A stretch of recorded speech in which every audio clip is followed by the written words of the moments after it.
Jake é um personagem que sempre foi muito interessante pra mim. Sendo um cachorro mágico meio cão e meio alien, Jake sempre me chamou muita atenção na série. Não só pelos seus poderes, mas principalmente pelo jeito em que ele enxerga o mundo. Mesmo sendo relaxado, brincalhão e muitas vezes preguiçoso, por trás dessa fachada ele é um personagem muito complexo e profundo de se acompanhar.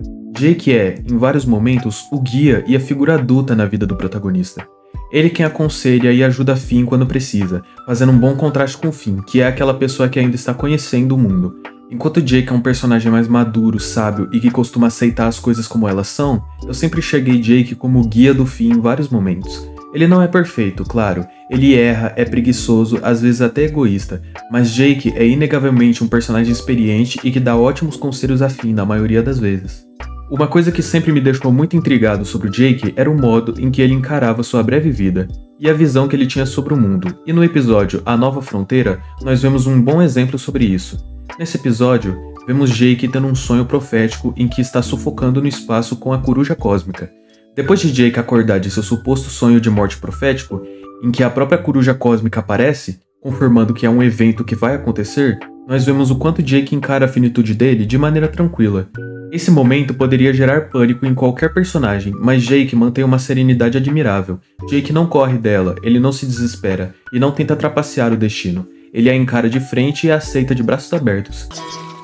Finn, quando eu morrer, minha consciência individual terrena vai se espalhar para todo canto enquanto o caroço pesa meus atos. O quê? Eu vou estar em você, no seu nariz, nos seus sonhos, suas meias. Eu vou ser parte da sua mente terrena. Vai ser demais! Parceiro, para! Ele conta a Finn seu sonho não para gerar alarde, mas sim para compartilhar sua visão profética. E mesmo com a possibilidade de um destino inevitável, ele não deixa de viver, não foge nem o nega, o que me faz pensar que Jake nunca fugiu ou sentiu medo com o fato do fim da sua vida. Claro, obviamente eu não estou contando as aventuras dele, até porque você aceitar que um dia vai morrer e se deixar morrer são coisas bem diferentes. Mas isso me deixou muito encucado, e pensando sobre isso por muito tempo, eu acabei me lembrando do pai do Jake. O pai alien do Jake, para quem não sabe, se chama Warren Eppercent. Ele era um alien que vagava pelo espaço engravidando outros seres para sugar a energia vital de seus filhos quando crescessem, para permanecer jovem para sempre. Chegando na Terra, Warren engravida Joshua, sendo essa a origem do Jake, e o porquê dele ter seus poderes. Mas diferente do seu pai, que vagava pelo universo sempre cobiçando por mais, Jake nunca temeu o tempo, a velhice ou se sentiu tentado a viver mais do que o necessário, encarando sempre sua vida e seus problemas de uma maneira extremamente tranquila. Um dos contrastes centrais entre Jake e Warren Eppercent está exatamente aí. Enquanto Warren viveu obcecado pelo medo da velhice, Jake compreende algo mais profundo, que a limitação de tempo não diminui o valor da vida, mas pode amplificá-lo. Warren tentou estender sua existência ao máximo possível, inclusive gerando filhos apenas para sugar sua energia vital quando adultos, e assim manter sua juventude. Jake, por outro lado, nunca permitiu que essa limitação de tempo o definisse negativamente. Ele viveu de forma intensa, aproveitando cada momento, aconselhando Finn, aprendendo, rindo, amando, algo que na minha visão seria impossível para Warren Eppercent. E esse reconhecimento da finitude, não como algo trágico, mas como elemento definidor, é um dos fatores que dá uma grande profundidade ao Jake. E essa visão de mundo do Jake se contrapõe diretamente com a obsessão de Warren Eppercent. Warren não queria apenas evitar sua morte, ele queria derrotá-la totalmente, e ele faz isso de modo tortuoso, usando de mentiras, enganações e a usurpação de energia vital, manipulando seus descendentes até com a criação de planetas e armadilhas, usando cintos que absorviam os poderes de Jake ou de seus filhos para restaurar sua juventude. Esse comportamento revela uma falta de percepção de que sem um tempo limitado, sem a finitude, muitas das virtudes e momentos que importam perdem o seu peso e significado.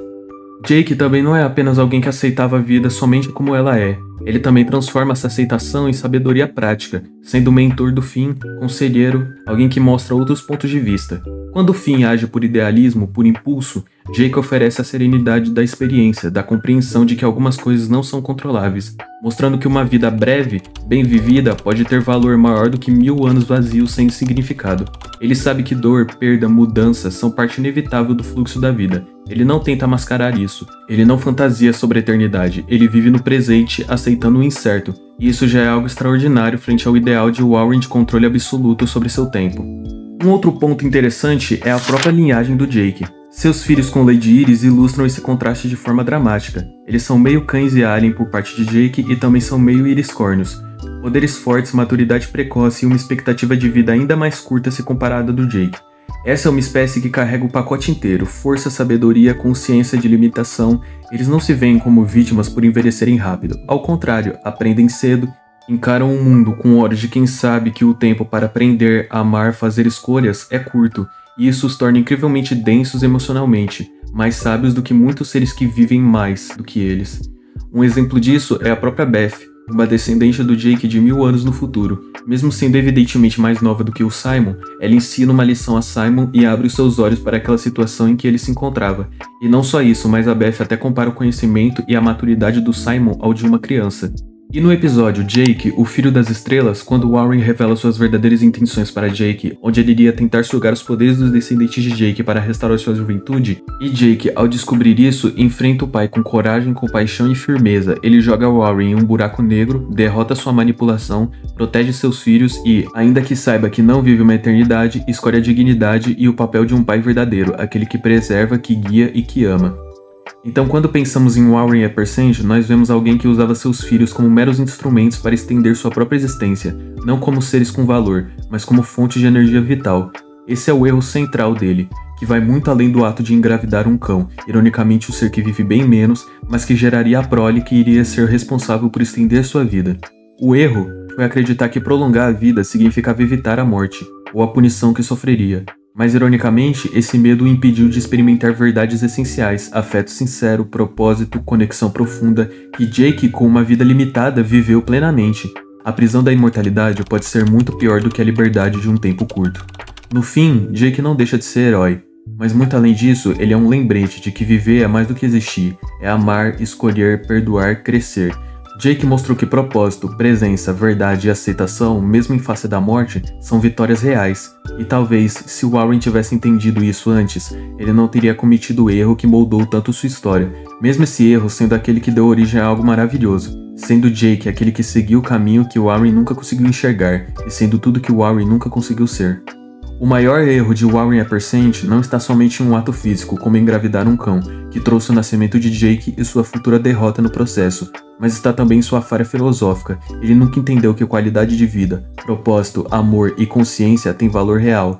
Ele estava tão preso em fugir da morte e prolongar sua vida, que acabou se esquecendo de viver.